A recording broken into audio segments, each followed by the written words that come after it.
Good morning, guys. I hope everybody's having a wonderful weekend. I'm here with my two Reborns. Of course, the famous Miss Charlie.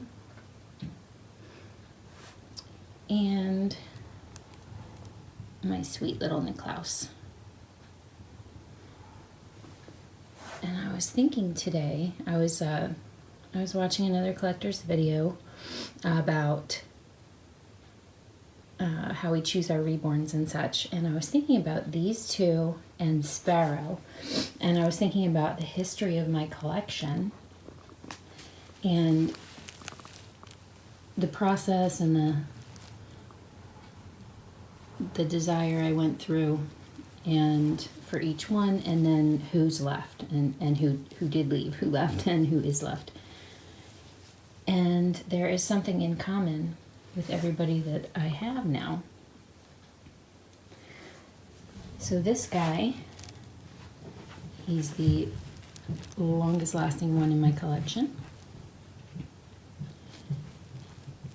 When I saw Atticus #1 by Wendy Graham, many of you know this story, my heart exploded, and I completely, her photographs of him and everything destroyed me. So fast forward, long story, she made this guy for me, and he is one of a kind, unique baby in terms of the experience I had with him. And there was no hesitation. I mean, I was not prepared to pay what he cost, but somehow I made it happen. He really opened the ways of my thinking because I never thought it was going to happen. And then this girl, I was not in the market for a reborn. I didn't have the funds and I didn't have the space. And as soon as I saw her picture, my heart did the same thing. And I just thought, if I could bring her home, I would. No questions asked, period. No hesitation. I printed her picture out, I wrote dream on it, I put it up on my mirror above my workspace, and very quickly pulled it together. Never hesitated, never looked back. I hadn't been looking for the sculpt. I had never seen this sculpt before when I first saw him. And it was a reaction to the doll, and here they are. And then Sparrow, I knew that I loved the sculpt from watching the creation process on Lillian Breedveld's site, and I knew that I loved the prototype. And then as soon as I saw her on Annie's channel, I was like, if only, like this one, I think I actually wrote, this one I'm jealous of. And as soon as the opportunity came up, I just thought, if I'm gonna make it work, period. No questions asked. No question about it. And so I've noticed that, and then all of the other babies, I went back and forth, I hemmed and hawed. I got all kinds of outside opinions. Should I, shouldn't I? What do you think? It just seems like I shouldn't pass this up kind of thing. And they were the ones I was willing to let go. So coming back to again, for me, it's been that recognition of that's my baby. That's my baby. And then I know. But I actually hopped on today to share with you guys a really cool article. So I'm going to get this camera set up so that I'm hands-free, and I'm going to read some of what someone else has written because I thought it was cool. So be right back.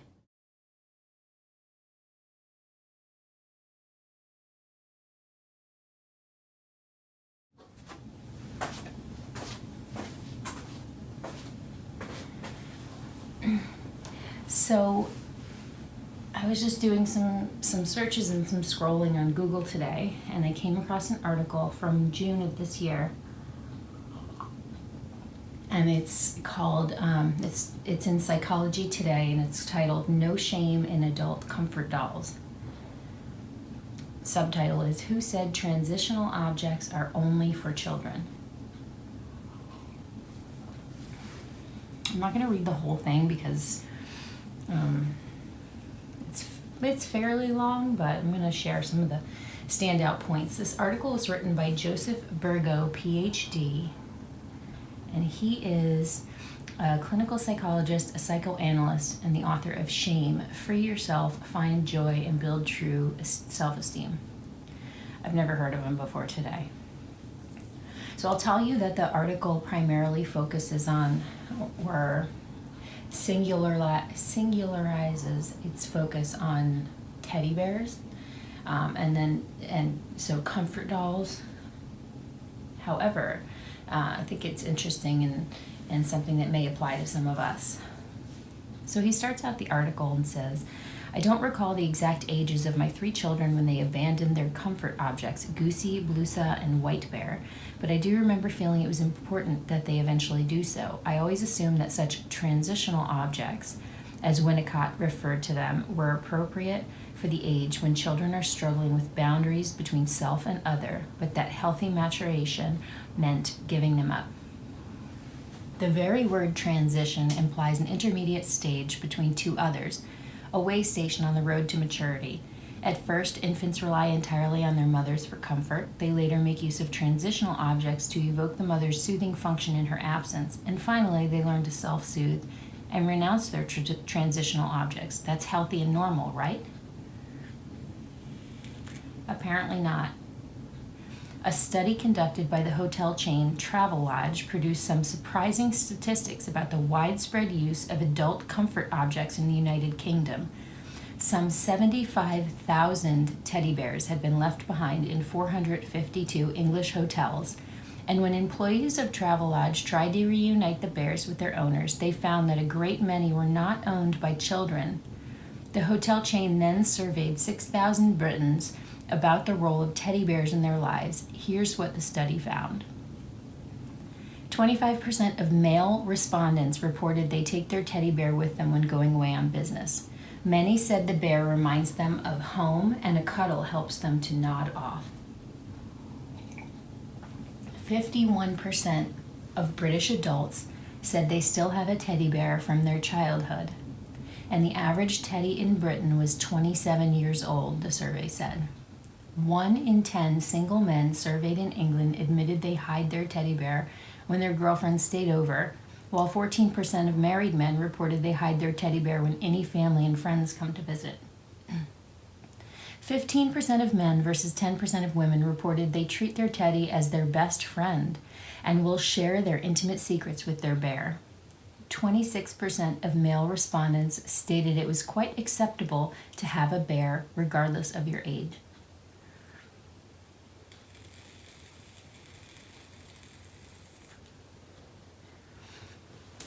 Yet another contradiction between the psychoanalytic theories I learned in graduate school and the way healthy human beings actually behave.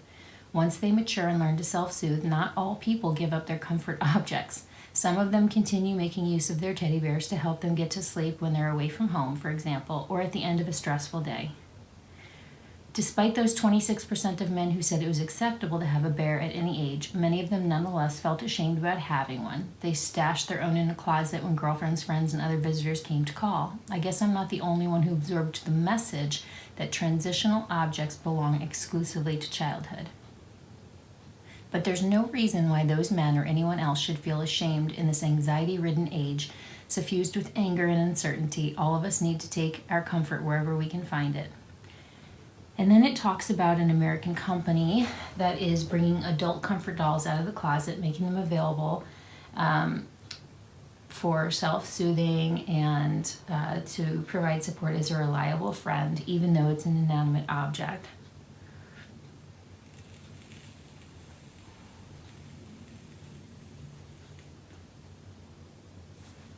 So the name of the company is Our Gus.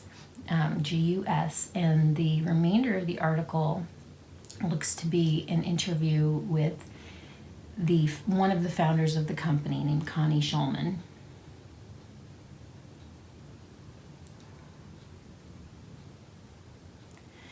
He asked, do you think we live in an age that is more anxiety-provoking than times in past? In what ways? She says, the speed of our lives keeps us in constant upgrade. We are out of date before we begin. Our need for relevance replaces being in the moment. We are so busy documenting how we live, we are not present. I think we weaken ourselves every day in the attempt to stay ahead. The result is that we do not feel valuable, and therefore anxiety, depression, and too often suicide follows. I'm skimming through the questions.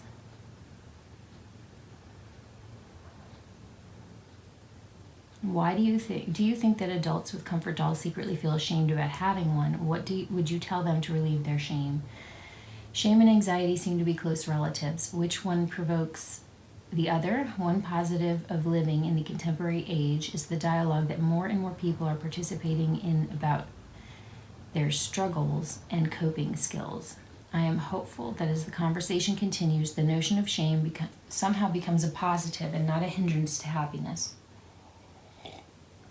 It was never shameful having a teddy bear as a child. Why? When we need support the most as grown-ups, is that kind of thing an object of shame?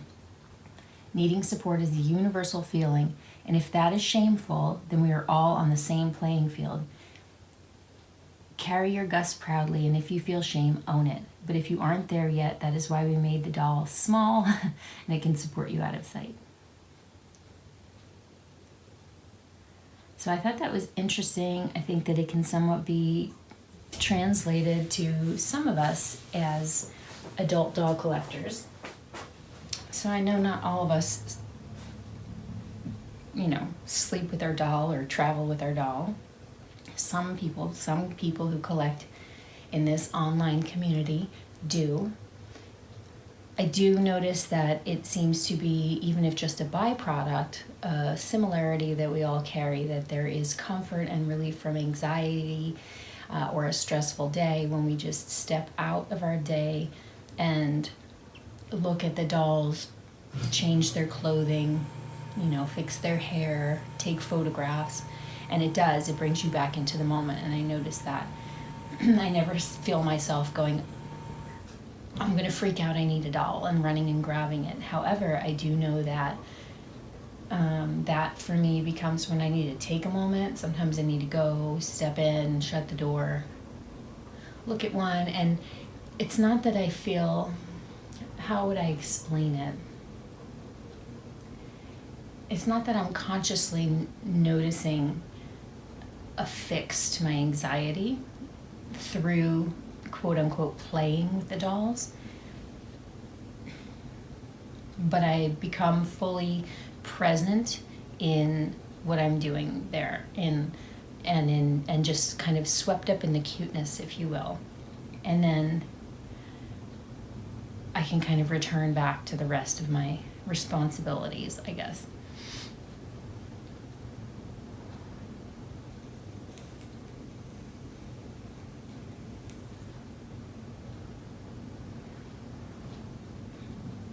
So do you think that shame is part of what affects some people who are averse to the dolls? What they're responding from, that resistance. I know that there is definitely an element where people are concerned that it's an unhealthy replacement for something that happened. And I've read other psychology articles, and actually a friend of ours who's a client that comes to our practice, he is a therapist, and he's seen my dolls, and we've asked him his thoughts about it.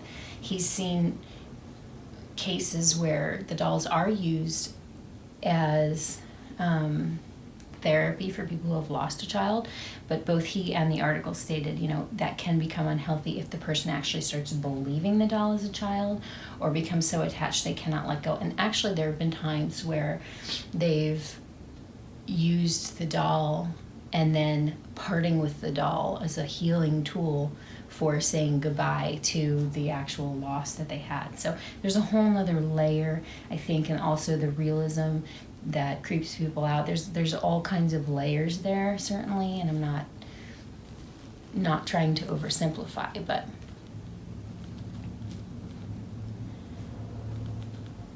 I was very, very surprised and delighted to read about the number of guys that still carry their teddy bear.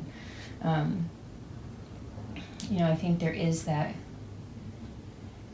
common ground. I always feel like me, no matter how old I get. So in other words, when I remember my memories from being a child, when I remember being me and I remember thinking as me from my head, I still felt like me. I don't remember my childhood experiences and my childhood memories as those that were had by someone else, if that makes sense. So while my comprehension clearly had to have been different, my ways of thinking, because my experience in life had to be different, I remember them as me having had them. And so that me is the same me that existed when I was a child. And we talk about getting in touch with our inner child as a powerful thing in a lot of different ways. And that out of the same mouth we can say, grow up, those are child things. But I think that me-ness is something that is universal and that we can all relate to. Some people suppress the relation between the me now and the me then more than others. Joseph Campbell, who I have mentioned before, he was a scholar who studied world culture, world mythology, and drew contrast, and from there sought to draw an understanding of how to find purpose, find our purpose. He cited the practice of following your bliss as the most powerful tool and the most powerful meaning and the most powerful path to finding your meaning or your purpose in life. And when he talked about following your bliss, he talked about not searching for an activity that had a blatant sense of meaning to it, but to finding that thing that brought joy to you regardless of what other people thought, whether it was painting, whether it was listening to music that everybody around you thought was ridiculous. And I would say, whether it's playing with dolls, whatever it is that raises your internal vibration, that gets you in touch with the me-ness, and it gets you into a place of bliss. And from there, you are a powerful attractor and creator, and you're more able to receive and to be. And even if you study the law of attraction, if you go deeper into it, it's not about the thoughts that you're projecting necessarily. It's not about the activities of writing into existence that which you wish were true. It's more so about being in a place of creation through your vibration. So if you are in a low or negative feeling place, it's impossible to create what you want. You do whatever you need to do to continue to raise that feeling into one of joy, because you're more in a place of believing and so forth. Anyway, that's another topic. All right, guys, that's all I have for you. It's just an interesting thing that I came across while having my morning coffee and wanted to share these cutie pies with you. I know that I have Sparrow on all the time now. So these are my other two loves, sharing the Moses basket. And there is Chupacca. Enjoy the rest of your day, guys. I appreciate all of you. Let me know what you think. Sending out lots of love. We'll be back soon. Bye for now.